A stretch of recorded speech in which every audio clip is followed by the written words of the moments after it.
The Fourth Way by P.D. Ouspensky, Chapter 16. Question.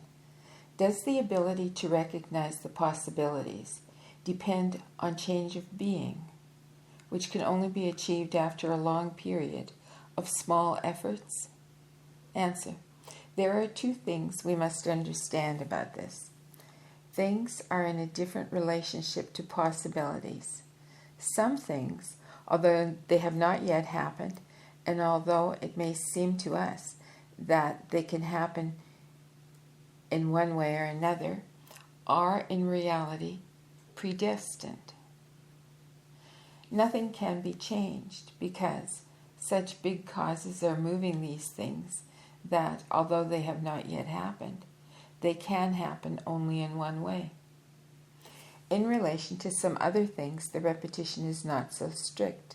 There are many gradations, and side by side with things that can happen only in one way, there are many other things which are still to come, which can happen this way or that way.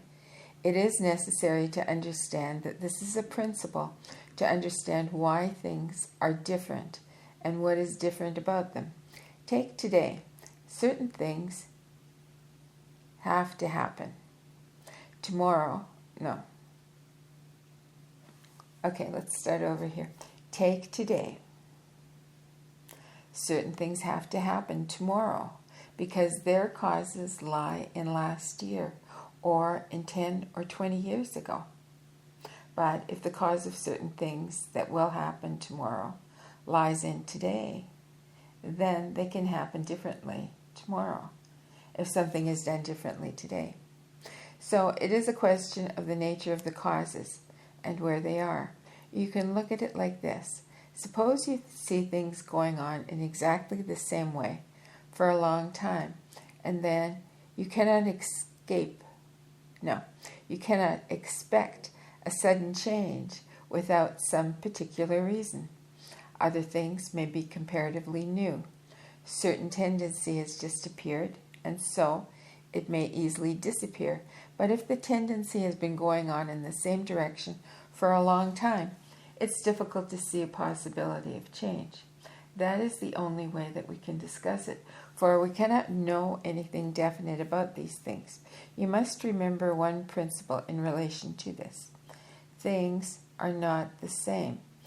If you say that some things can be changed and apply it to everything, you will be wrong, because things are never in the same relationship to the possibility of change. Question.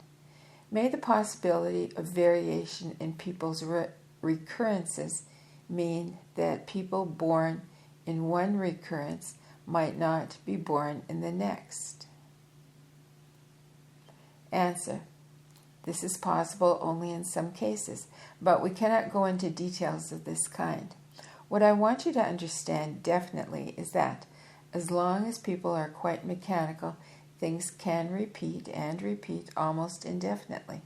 But if people become more conscious, or if the possibility of becoming conscious appears, their time becomes limited. They cannot expect an unlimited number of recurrences. If they have already begun to know something or to learn something, the more they learn, the shorter becomes their time.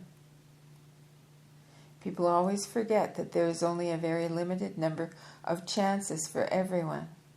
So, if one loses a possibility in one life, then next life one will lose it more easily.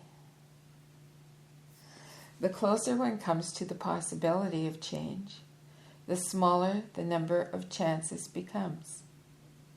And if one finds a chance and does not use it, one may lose it altogether. It is the same principle as that which applies to one life. You remember it was said that in the work in relationship to one life, time is counted. And the more seriously people work, the more strictly is their time counted. If you want to work for 2 months and sleep for 10 months, it is counted that you worked for 12 months, even though you actually worked for only 2. But the requirements or conditions are for 12 months, and the more one works, the more the requirements grow. If one works very little, one may remain in the same relation to a certain idea for a year or 2 years. One may misunderstand something and not lose much through it, because there is still a 3rd year. But if a man has already begun to work in earnest, he cannot have 3 years, because every day is an examination, and he must pass one examination in order to come to another examination. This must be understood, and the same principle can be applied to recurrence. Question: is it that if we are completely mechanical, we must recur in exactly the same way, but if we are less mechanical, our recurrences are fewer? Answer: it is not exactly like that. As I said, there are many different categories of people. There are people whose lives repeat automatically in exactly the same way.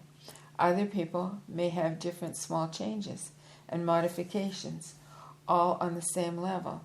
Then a 3rd category, to put it roughly, may have some possibility in the sense that the changes that happen in their lives are not quite aimless, but are nearer and nearer to some B influences.